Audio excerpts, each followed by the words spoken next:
বাড়িতে কঠিন অশান্তি চলছে। এত অশান্তি, এত বিপদ, এত মুসিবত, কিছুতেই আপনি এই অশান্তি হতে রেহাই পাচ্ছেন না। যত দিন যাচ্ছে অশান্তির আগুন দাউ দাউ করে জ্বলছে। কলহ বিবাদ, এইভাবে করে ঝগড়া, সব ধরনের মন্দ, সব ধরনের খারাপি আপনার বাড়িতে যেন ঢুকে পড়েছে। বাড়ির পরিবেশ একেবারে জঘন্য হয়ে গেছে। বাতাবরণে, বাড়ির পরিবেশে বিন্দু পরিমাণ শান্তি নেই, চैन নেই, সুকুন নেই। মনে হচ্ছে বাড়িটা মহান রব্বুল আলামিনের ফজল করম বরকত হতে বঞ্চিত হয়ে গেছে। প্রিয় দর্শক, আপনি কিছুই বুঝতে পারছেন না। এমনটা তো ছিল না, এমনটা কি করে হলো? প্রিয় দর্শক, শান্তির খোঁজে এদিক ওদিক ছুটছেন, অনেক চেষ্টা করছেন, চেষ্টা করতে করতে আপনি আর পেরে উঠছেন না।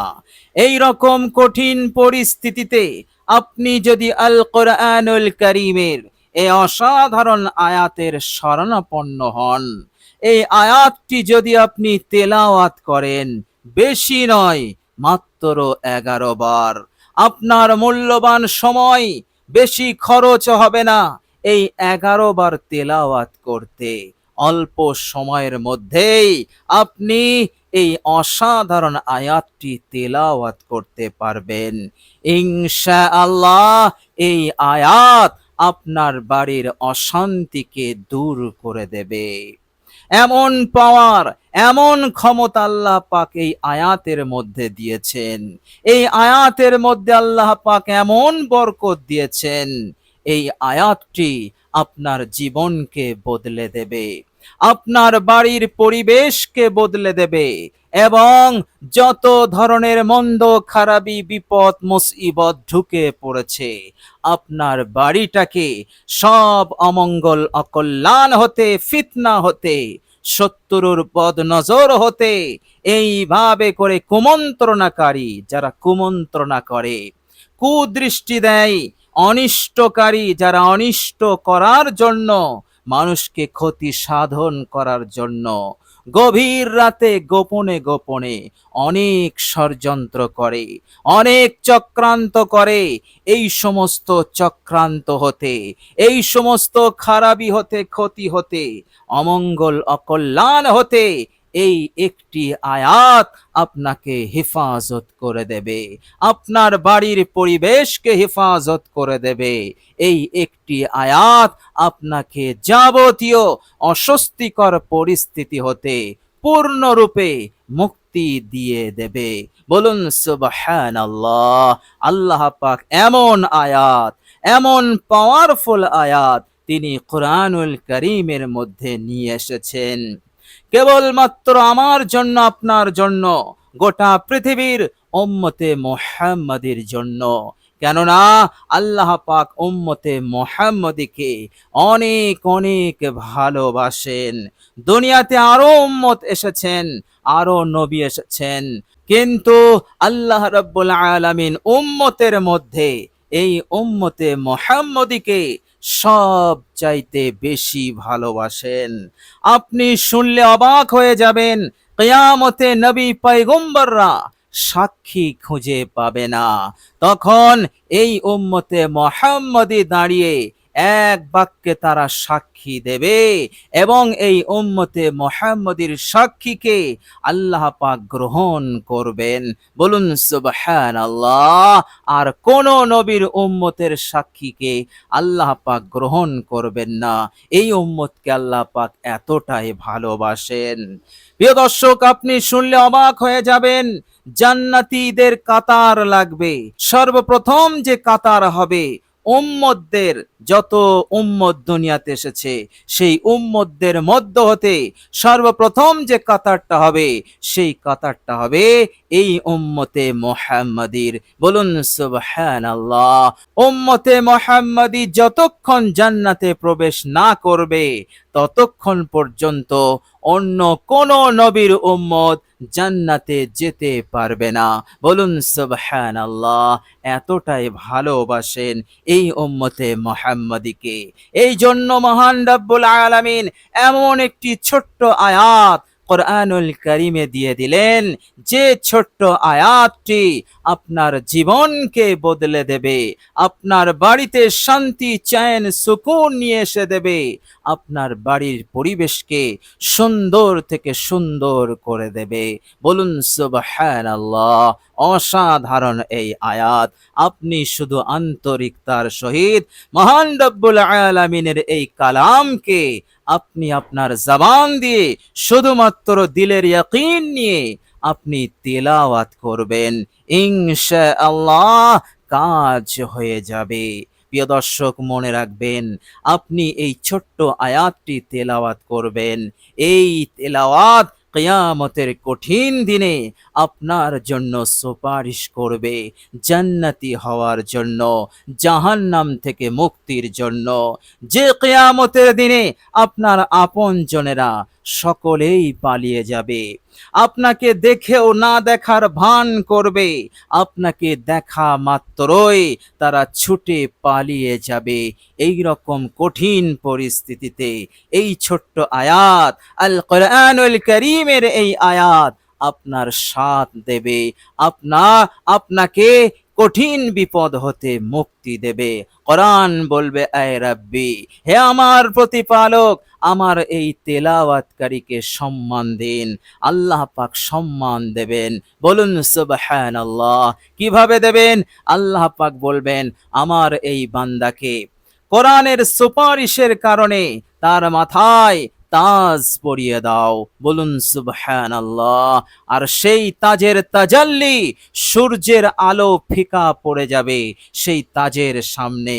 এমন নূর আল্লাহ পাক সেই তাজের মধ্যে রেখেছেন, আর সেই তাজ না জানি কত সুন্দর হবে।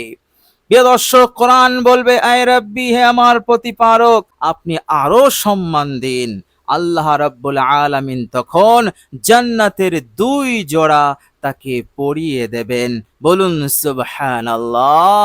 এত সুন্দর লাগবে, গোটা হাসরবাসী তার সৌন্দর্যকে তারা দেখতেই থাকবে আর অবাক হতে থাকবে। কোরআন বলবে, হে আল্লাহ, আমার এই পাঠকারীর ওপর আপনি সন্তুষ্ট হয়ে যান। সাথে সাথে আল্লাহ পাক তার উপরে রাজি হয়ে যাবেন, সন্তুষ্ট হয়ে যাবেন। জান্নাতের রাস্তা সহজ হয়ে যাবে। সসম্মানে ইজ্জতের সঙ্গে হাসতে হাসতে সে জান্নাতে যাবে। বলুন সুবহানাল্লাহ। সুতরাং পরকালেও আপনার জন্য বিরাট প্রতিদান, বিরাট পুরস্কার অপেক্ষা করবে, যা আমার আপনার জন্য অত্যন্ত জরুরি, যা লাভ করা ছাড়া আমাদের মুক্তি নাই, আমাদের কোনো উপায় নাই। সুতরাং এই ছোট্ট আয়াতটি আপনি তেলাওয়াত করুন। অবশ্যই মহান রব্বুল আলামিনের ফজল এবং কারামে দুনিয়া এবং পরকালে আপনাকে এত দেবেন যে আপনি খুশ হয়ে যাবেন এবং আপনার জীবনকে এক শান্তিময় জীবন, সুখময় জীবন আল্লাহ পাক উপহার দিয়ে দেবেন। এই ছোট্ট আয়াতটি কেবলমাত্র মুহাব্বত, আন্তরিকতার সহিত তেলাওয়াতের কারণে, ইনশাআল্লাহ। প্রিয় দর্শক, চলুন এবার আমরা জেনে নেব আয়াতটি কি এবং আমরা কিভাবে আয়াতটি তেলাওয়াত করব। প্রিয় দর্শক, সর্বপ্রথম আপনি অজু করে নেবেন, সুন্দর করে অজু করবেন। অজু করাকালীন কারো সাথে কথা বলবেন না, এক মনে মনোযোগ সহকারে সুন্দর করে অজু করবেন। অজুর পর কালেমায়ে শাহাদাত একবার আপনি পাঠ করে নেবেন। প্রিয় দর্শক, কালেমায়ে শাহাদাত হয়ে গেলে এবার আপনি পাক পবিত্র একটি বিছানায় বসবেন। বসার পর আপনি 11 বার ইস্তেগফার পড়বেন। আস্তাগফিরুল্লাহ ওয়া আতুবু ইলাই। জীবনের সব ভুল ত্রুটির ওপর অনুতপ্ত হবেন, লজ্জিত হবেন। এরপর আপনি ইস্তেগফারটি পড়বেন, আস্তাগফিরুল্লাহ ওয়া আতুবু ইলাই, আস্তাগফিরুল্লাহ ওয়া আতুবু ইলাই, এইভাবে 11 বার পড়বেন। এরপর আপনি 11 বার দরুদ শরীফ পড়বেন বিশ্বনবী রাহমাতুল লিল আলামিনের মোহাব্বতে। কেননা আমরা যা পেয়েছি, আমরা যা জানতে পেরেছি, সবই অবদান আমার আপনার নবী রাসূলুল্লাহ সাল্লাল্লাহু আলাইহি ওয়াসাল্লামের। তিনার ইহসানের বদলা আমরা কখনোই দিতে পারবো না। আমাদের জান মাল সব কিছু যদি আমরা কোরবান করে দেই, তবুও আমার আপনার নবীর একটি ইহসানেরও বদলা হবে না। বলুন সুবহানাল্লাহ। এই জন্য তিনার মহাব্বতে আপনি দরুদ শরীফ পড়ে নেবেন 11 বার। কোন দরুদ পড়বেন?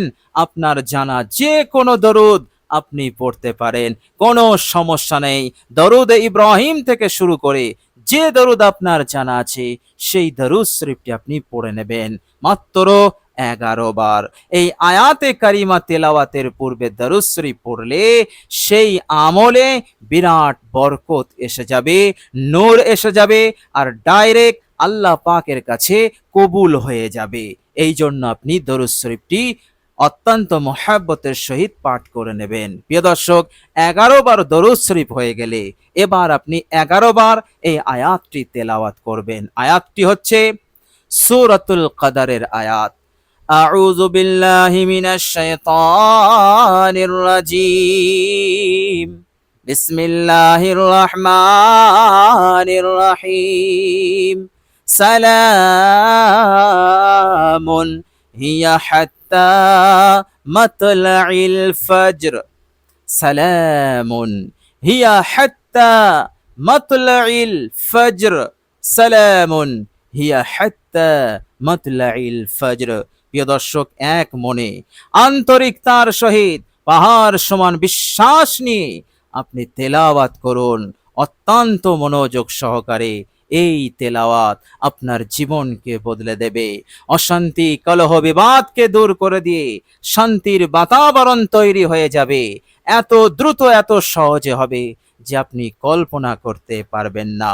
সকল অনিষ্টকারীর অনিষ্টতা, খারাপি হতে, অমঙ্গল কল্যাণ হতে, বদনজর হতে, জিন খবিসের বদনজর হতেও আল্লাহ পাক হেফাজত করে দেবেন। ওই বাড়িতে যারাই বসবাস করবে সকলকে আল্লাহ পাক হেফাজত করবেন এবং তাদের সকলের লাইফে, জীবনে আল্লাহ পাক বরকত দান করে দেবেন ইনশাআল্লাহ।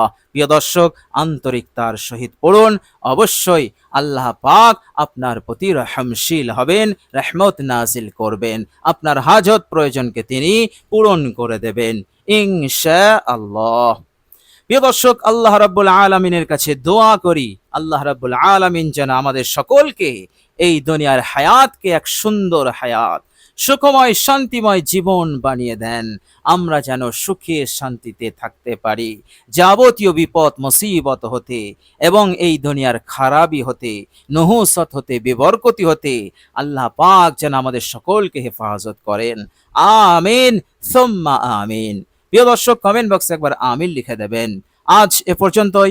সকলে ভালো থাকবেন, সুস্থ থাকবেন। ভিডিওটি ভালো লাগলে একটি লাইক এবং শেয়ার করে দেবেন। প্রিয় দর্শক, শেষে আমার আন্তরিক সালাম নেবেন। আসসালামু আলাইকুম ওয়া রাহমাতুল্লাহি ওয়া বারাকাতুহু।